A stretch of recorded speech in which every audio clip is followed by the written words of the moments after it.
At least 60 people have been killed and more than 100 injured in the worst wildfires to hit Greece in more than a decade. Well, the fires started around the capital, Athens, and they spread through the Attica region, fanned by high winds. Most of the victims died in the coastal area of Mati after getting trapped in their homes or as they tried to flee in their cars.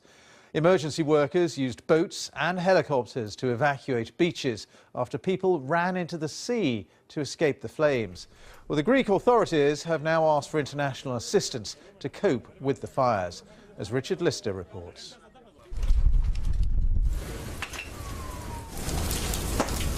An avalanche of flame driven by high winds swept through these houses at terrifying speed. Nothing was left behind. For many of the victims, there was simply no escape. A local mayor said he saw at least 100 homes and 200 vehicles on fire. Some left it until the very last minute to leave, hoping against hope that their homes would be spared. But for the overstretched fire crews, this was an almost impossible battle. Many people simply fled to the sea. The Coast Guard rescued almost 700 from nearby beaches.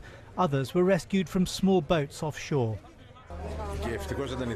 Thankfully, the sea was there, and we went into the sea because the flames were chasing us all the way to the water. It burnt our backs and we jumped into the water. It was lightning fast. We didn't realise what had happened. You couldn't. It was the first time I've ever seen something like this. For others, trying to flee in a car proved a fatal mistake. Flames fanned across roads, leaving them trapped and helpless. The Prime Minister cut short a foreign visit to deal with the crisis, arriving ashen-faced for a briefing.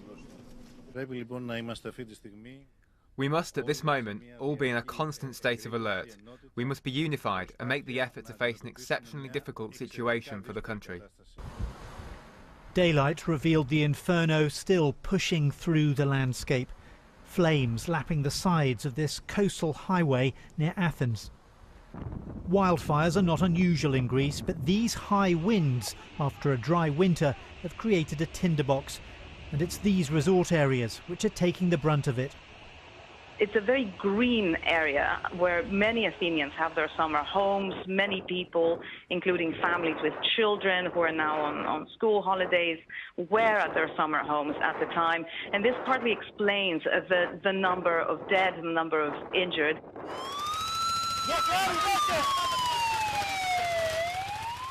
Emergency crews are trying to keep the flames back while also making grim new discoveries, including a group of 26 huddled together, all overcome by smoke, children among them.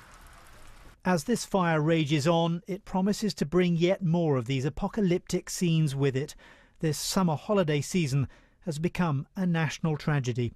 Richard Lister, BBC News.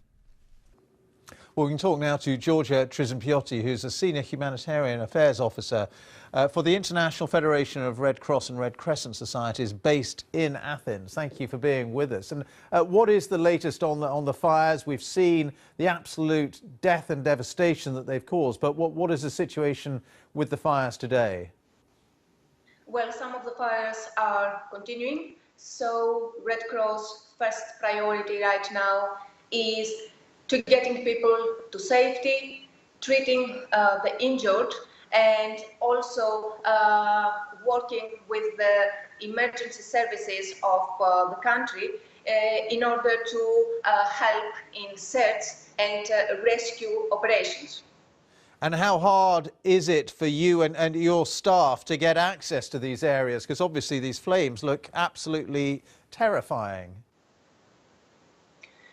In fact, access is not possible to all of these places, but people have been evacuated from the affected areas. Still, we're looking for people that maybe are trapped in buildings, but the overwhelming majority of people have been evacuated. Now the situation is evolving, and what we're trying to do is to help people that they have lost their loved one and have seen their homes completely destroyed. So we're trying to provide psychosocial support to these people. And you talked there about people who you fear may still be trapped. I suppose that means that the death toll, which is currently around 60, could rise. Definitely. The formal sources saying that the dead people are around 60. Informal sources are allegations about more than 60 people, but we cannot confirm it. I mean, the operation is going on, and we hope that we're not going to find and discover any other dead people. And it seems these fires took the authorities by surprise. They spread so quickly, so rapidly, and with such terrifying force. In fact, we're working very closely with the Greek authorities in order to support their efforts to address this emergency humanitarian situation. Do you have any idea what's caused these fires? Honestly not. We have a humanitarian role to play in Greece, and but what I know is that actually an investigation is going to take place in order to find out how those fires broke out. All right, thank you very much for being with us then. That's Georgia Trizimpioti there from the International Federation of Red Cross and Red Crescent Societies based in Athens.